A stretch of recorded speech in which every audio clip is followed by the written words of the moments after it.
दिले त्याचा विचार करण्यात येईल. कागदपत्र प्रश्न क्रमांक 7 5082 विक्रम काळे.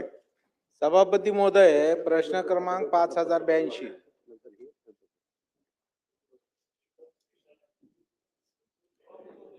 वितरित केल्याप्रमाणे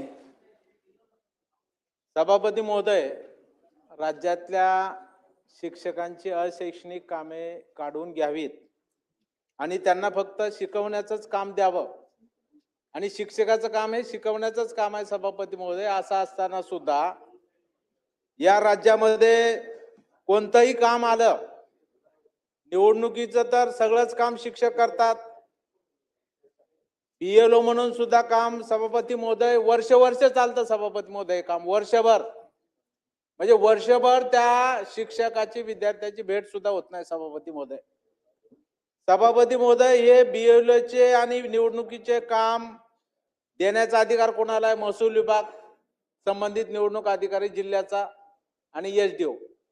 हे काय करतात सभापती महोदय? शिक्षण विभागाकडून त्या शाळांच्या याद्या मागून घेतात. एखाद्या शाळेत 10 शिक्षक असले तर तिथं 3 घ्यावेत 5 घ्यावेत असंही करत नाही. 10 पैकी 8 शिक्षक घेतले जातात. म्हणजे शिक्षण विभागाला विचारलं सुद्धा जात नाही, शिक्षण विभागाचं मत सुद्धा लक्षात घेतलं जात नाही.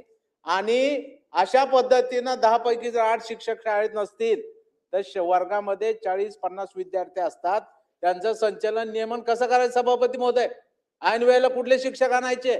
त्या विद्यार्थ्यांना सांभाळणार कोण? त्यांना शाळेमध्ये आज काही झालं तर सगळी जबाबदारी त्या शाळेच्या मुख्याध्यापकावरती येते सभापती महोदय.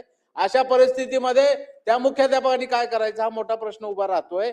आणि म्हणून त्यांना महसूलच्या अधिकाऱ्यांना विनंती जरी केली मुख्याध्यापकांना की आमच्याकडे 10 शिक्षक आहेत, तुम्ही 8 घेतलेत, किमान शाळेमध्ये 5 तरी शिक्षक ठेवा, ते ऐकत नाहीत, ऐकायला तयार नसतात. आणि सभापती मध्ये पुन्हा पोलीस केस. प्रश्न विचारा. हो सभापती महोदय, गांभीर्य मी आपल्या आणि राज्याच्या लक्षात आणून देतोय मंत्री महोदयाच्या की पोलीस केस केली जाते मंत्री महोदय, पोलीस गुन्हा नोंदवला जातो तुम्ही जर हे काम स्वीकारलं नाही तर. सभापती मध्ये दोन्ही गुण आमचा शिक्षक अडचणीत आहे. आणि तत्कालीन मुख्यमंत्री एकनाथरावजी शिंदे साहेबांनी मागच्या 5 सप्टेंबरच्या शिक्षक पुरस्कार वितरण सोहळ्यामध्ये सांगितलं यापुढे शिक्षकाला कुठलंही शैक्षणिक काम देणार नाही. आताचे मुख्यमंत्री देवेंद्रजी फडणवीस साहेबांनी सांगितलं की शिक्षकाला आम्ही कुठलंही काम देणार नाही. आज सुद्धा या राज्यातले शिक्षक आपल्या कार्यालयामध्ये मंत्री महोदय शैक्षणिक कार्यामध्ये काम करतात जाऊन तिथं. दुसरं तर मला या माध्यमातून आपल्याला प्रश्न आपण सांगितलं की 23/8/24 जो GR आहे त्या बाबतीतली बाब तपासून आम्ही नियोजन करू, पण तो पूर्णपणे ही कामं रद्द केली पाहिजेत. यासाठी आपण बाणेदारपणा दाखवणार का? आणि उद्यापासून किमान पुढील अधिवेशन सुरू व्हायच्या आत या राज्यातल्या शिक्षकाला अध्यापनाशिवाय दुसरं कुठलंही काम करावं लागणार नाही, अशा प्रकारचा एक सुधारित शासन निर्णय आपण काढणार का?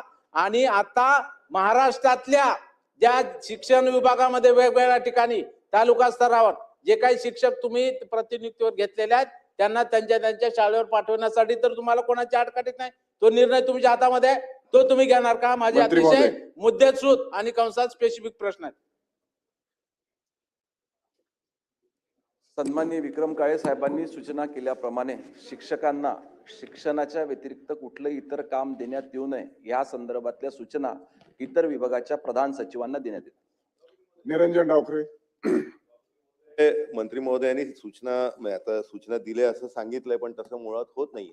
माझा फार स्पेसिफिक प्रश्न मी कुठेही डेव्हलप करत नाही की या संदर्भातलं वारंवार सभागृहाच्या माध्यमाने प्रश्न उपस्थित होत असताना आमची एक मागणी आहे की आपल्याकडे सुशिक्षित बेरोजगारांच्या पतसंस्था पण रजिस्टर्ड आहे.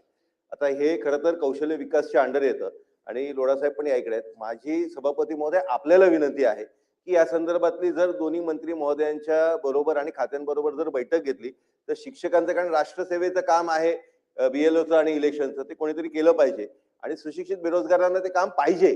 त्याच्यामुळे जर या मानधनावरचं काम जर त्यांना दिलं तर आपल्याला कामालाही न्याय देता येईल, तुमचं कामही होईल आणि अतिरिक्त बोजा जो अशैक्षणिक कामाचा शिक्षकांवर येतो तोही येणार नाही. तर या संदर्भात सभापती महोदय माझी आपल्याच विनंती आहे की आपण बैठक लावावी. मंत्री महोदय.